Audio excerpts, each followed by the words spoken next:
Assalamualaikum warahmatullahi wabarakatuh. Di sini saya Muhammad Anwar Tamim dengan NIM 22210104006 akan dari kelompok 3 akan menjelaskan tentang ketetapan menjelaskan pengertian tilawah Al-Qur'an. Tilawah Al-Qur'an berasal dari kata tilawah dan Al-Qur'an. Tilawah menurut Kamus Besar Bahasa Indonesia memiliki arti pembacaan ayat Al-Qur'an dengan baik dan indah.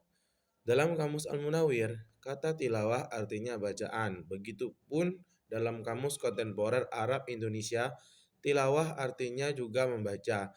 Jadi dapat disimpulkan bahwa pengertian tilawah menurut bahasa adalah bacaan atau membaca. Membaca Al-Quran merupakan satu kemuliaan yang diberikan Allah Subhanahu wa Ta'ala kepada umat manusia, khususnya umat Islam. Karena itu, sudah seharusnya seorang Muslim mempunyai kewajiban-kewajiban khusus untuk menjaga keutuhan Al-Quran, salah satunya yaitu dengan membacanya sesuai dengan tuntunan ilmu tajwid. Membaca Al-Quran merupakan satu kemuliaan yang diberikan Allah Subhanahu wa Ta'ala kepada umat manusia, khususnya umat Islam. Karena itu sudah seharusnya seorang Muslim mempunyai kewajiban-kewajiban khusus untuk menjaga keutuhan Al-Quran, salah satunya dengan membaca sesuai dengan ilmu tajwid. Al-Quran dikhususkan sebagai nama bagi kitab yang diturunkan kepada Nabi Muhammad SAW, sehingga Al-Quran menjadi nama khas kitab itu sebagai nama diri. Sebagian ulama menyebutkan bahwa penamaan kitab ini dengan nama Al-Quran di antara kitab-kitab Allah Subhanahu wa Ta'ala karena kitab ini mencakup Rasulullah SAW bersabda, barang siapa yang membaca satu huruf dari kitabullah, maka ia akan memperoleh satu kebajikan, dan satu kebajikan akan dilipat gandakan menjadi 10, atau tidak katakan alif lam mim satu huruf, akan tetapi alif satu huruf, lam satu huruf, dan mim satu huruf. Hadis riwayat At-Tirmidzi. Al-Quran hendaklah dibacakan dengan bacaan yang baik, dengan penuh perhatian, dengan memperhatikan adab-adab pada waktu membacanya. Hendaklah sedapat-dapatnya memperhatikan isi ayat yang dibaca. Oleh karena itu, tilawah Al-Quran dinamakan seutama-utamanya dzikir, doa yang lebih utama dari segala doa. Untuk membaca Al-Quran dengan jahar atau suara keras itu disunahkan oleh Rasulullah SAW agar dibaca dengan bagus. Bagus di sini yang dimaksud bagus di sini yaitu bagus bacaannya, bagus tajwidnya, bagus suaranya, bagus lagu dan variasinya, bagus pengaturan nafasnya, dan bagus penghayatannya. Untuk selanjutnya akan dilanjutkan oleh Saya Vina Lailatul Hidayah, NIM 22110104047. Di sini saya akan menjelaskan tentang adab-adab tilawah, yaitu yang pertama, mengikhlaskan niat untuk Allah semata, karena tilawah Al-Quran termasuk ibadah, sebagaimana telah disebutkan pada keutamaan tilawah. Yang kedua, menghadirkan hati atau konsentrasi ketika membaca, khusyuk, tenang, dan sopan, berusaha terpengaruh atau terkesan dengan yang sedang dibaca, dengan memahami, menghayati, atau memikirkan, atau tafakur, tadabbur, sebagaimana tujuan utama dalam tilawah. Yang ketiga, tilawah Al-Quran hendaknya di tempat yang suci atau haram, dilarang di WC, atau di tempat-tempat yang tidak pantas untuk tilawah Al-Quran yang suci.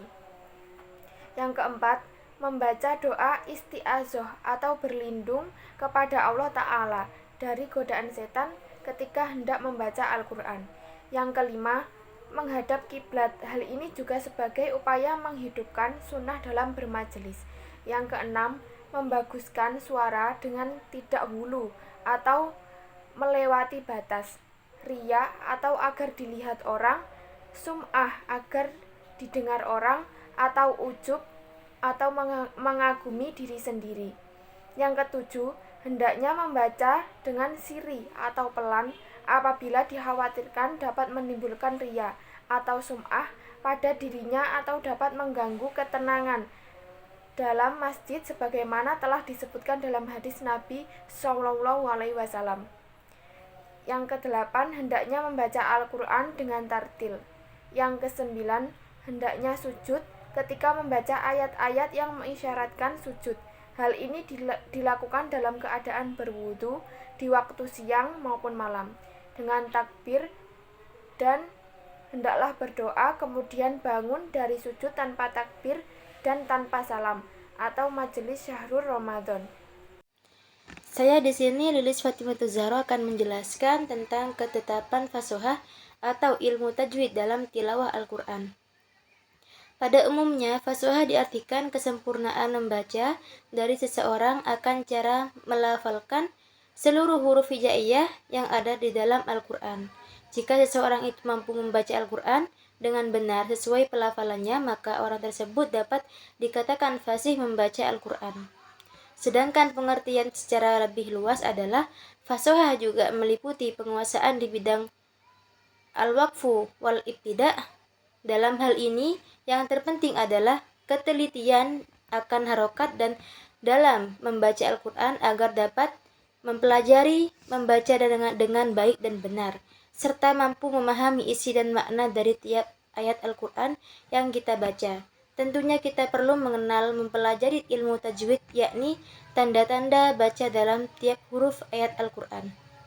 Guna tajwid ialah sebagai alat untuk mempermudah mengetahui panjang pendek melafadzkan dan hukum membaca Al-Quran.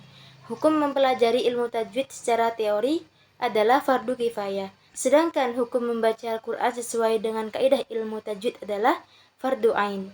Tujuannya agar menjaga lidah terhindar dari kesalahan dalam membaca Al-Quran.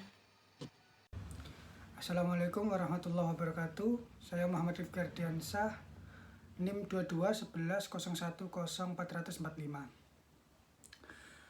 Dawatil Quran adalah sebutan seni dalam membaca Al-Quran yang mempunyai nada 7 macam lagu dengan lantunan yang indah tanpa mengabaikan aturan dan ketentuan membaca Al-Quran seperti tajwid dan adab membacanya.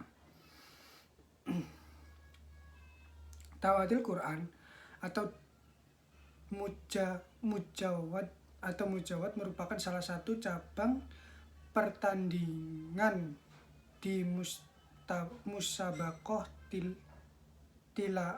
tilawatil Quran atau MTQ dan mempunyai beberapa golongan, yaitu